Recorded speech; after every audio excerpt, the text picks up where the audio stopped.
자, 지난 두 영상에서 겨울 어지럼의 원인 두 가지를 말씀드렸습니다. 수분 부족, 그리고 약 부작용. 그럼 나는 물도 마시고 약도 조심하는데 왜 계단 내려가다가 다리에 힘이 풀릴까? 왜 화장실 가다가 갑자기 주저앉을 것 같을까? 오늘은 시리즈 마지막 편입니다. 겨울에 갑자기 다리 힘이 빠지는 이유. 오늘 정확히 짚어드리겠습니다. 이건 어지럼과는 조금 다른 문제입니다. 하지만 겨울에 더 위험한 문제이기도 합니다.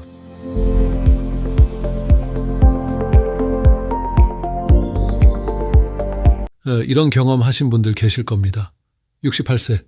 평소엔 괜찮은데 새벽에 화장실 가려고 일어나다가 갑자기 다리에 힘이 쭉 빠지는 느낌. 넘어지지는 않았지만 위험했다 싶은 순간. 또 어떤 분은 계단 내려가다가 한쪽 다리가 갑자기 후들거렸다고 합니다. 난간을 잡고 있어서 다행이었지. 그게 아니었으면 넘어질 뻔했다고요. 요즘 다리 힘이 없나? 운동을 해야 하나? 이렇게 생각하실 수 있습니다. 하지만 이건 단순히 근력 문제가 아닙니다. 특히 여름엔 괜찮았는데 겨울 들어 이런 증상이 생겼다면 다른 이유가 있습니다.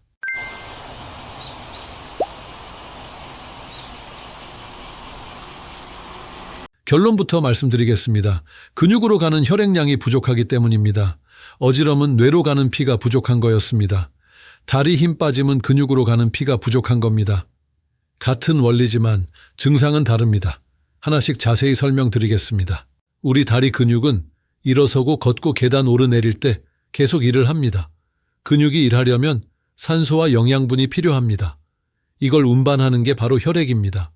평소엔 혈액 공급이 충분하니까 다리에 힘이 잘 들어갑니다. 하지만 혈액 공급이 부족하면 근육이 제대로 힘을 쓸 수 없습니다. 그래서 갑자기 다리 힘이 빠지는 겁니다. 겨울엔 춥습니다. 몸은 천을 지키려고 합니다. 그래서 피부 쪽 혈관을 좁힙니다. 열이 밖으로 빠져나가지 않게요. 문제는 다리입니다. 다리는 심장에서 가장 멀리 있습니다. 혈액이 도달하는 데 시간이 걸립니다.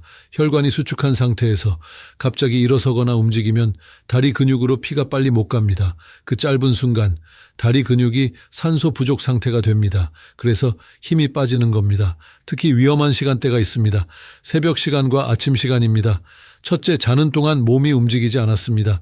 혈액 순환이 느려진 상태입니다. 둘째, 지난 영상에서 말씀드렸듯이 수분이 부족한 상태입니다. 셋째, 방 안은 따뜻한데 복도나 화장실은 춥습니다. 이런 상태에서 갑자기 일어나면 혈액이 다리까지 빨리 못 갑니다. 다리 근육이 순간적으로 힘을 못 쓰는 겁니다. 겨울철 집 안을 생각해 보세요. 침실은 따뜻합니다. 전기장판도 깔고 보일러도 틀어놨으니까요. 하지만 복도는 어떻습니까? 화장실은요? 훨씬 춥습니다.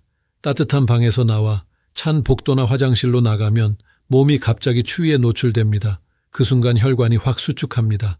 다리로 가는 혈액량이 급격히 줄어듭니다. 게다가 어두운 새벽이라 발밑도 잘 안 보입니다. 이런 상황에서 다리 힘이 빠지면 정말 위험합니다.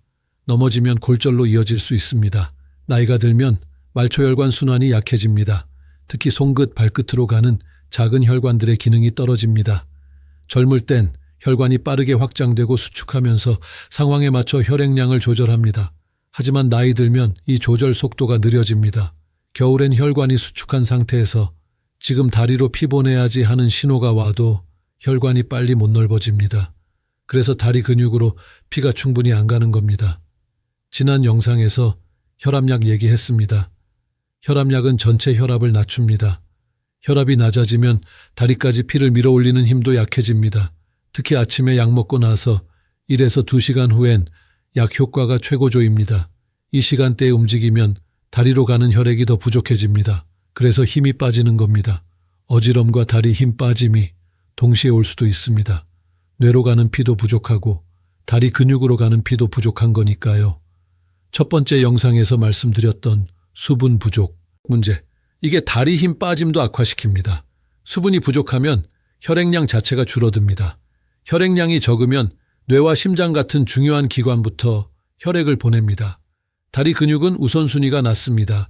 그래서 수분이 부족한 상태에서 움직이면 다리로 가는 피가 더 모자라고 힘이 빠지는 겁니다.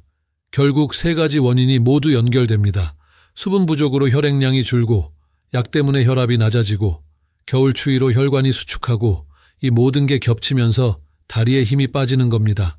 특히 조심하셔야 할 분들이 있습니다. 첫째, 새벽에 화장실 자주 가는 분. 둘째, 집 안온도 차이가 큰 분. 셋째, 골다공증이 있는 분. 이 세 가지 중 하나라도 해당되시면 오늘부터 당장 준비하셔야 합니다. 오늘은 행동 세 가지 알려드리겠습니다. 첫째, 침대 옆에 손전등을 준비하세요. 둘째, 복도에 난방을 추가하세요. 셋째, 일어날 땐 3단계로 천천히. 1단계, 침대에 앉아서 30초 기다리기. 2단계, 침대 옆에 서서 10초 기다리기. 3단계, 천천히 걷기 시작. 급하게 움직이지 마세요. 특히 새벽엔 화장실 급해 하더라도 30초는 기다리세요. 그 30초가 넘어지는 것과 안 넘어지는 것의 차이입니다. 오늘까지 3편에 걸쳐 겨울 어지럼과 다리 힘 빠짐에 대해 말씀드렸습니다. 첫째, 수분 부족. 둘째, 약 부작용. 셋째, 혈액순환 문제. 이 세 가지만 기억하셔도 겨울을 훨씬 안전하게 보내실 수 있습니다. 오늘부터 당장 실천해 보세요. 작은 습관 하나가 큰 사고를 막을 수 있습니다. 구독해 주신 분들, 끝까지 봐주신 분들 정말 감사합니다. 다음 영상에서 또 뵙겠습니다.